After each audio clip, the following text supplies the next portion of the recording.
On n'a aucun objectif de décarbonisation claire de l'économie. On n'a pas donc d'arrêt de l'utilisation des énergies fossiles à 2050.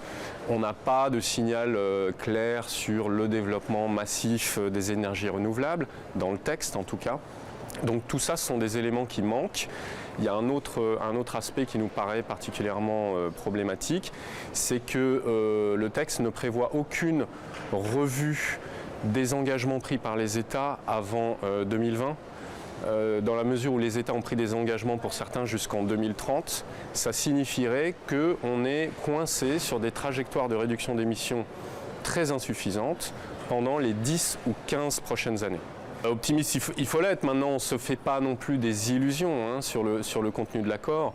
Nous, ce qu'on a toujours dit, c'est que Paris n'était qu'un point d'étape, qu'on souhaitait y voir, bien sûr, le maximum d'ambition, surtout, encore une fois, un signal clair envoyé aux investisseurs, mais que finalement, en France, par exemple, la transition énergétique, elle se joue ailleurs. Elle n'est pas, c'est pas le texte des négociations qui va définir tous les investissements pour les 50 prochaines années. En parallèle des négociations, il y a eu des annonces intéressantes qui ont été faites concernant l'Afrique, concernant l'Inde, avec un projet de développement du solaire très important, une coalition dont l'Inde a pris la tête à ce propos.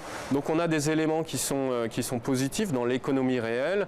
En revanche, au niveau des négociations, on a un document qui aujourd'hui, non pas dans sa forme définitive, mais provisoire, reste très en deçà de ce qui est nécessaire de faire pour maintenir le réchauffement climatique à un niveau acceptable.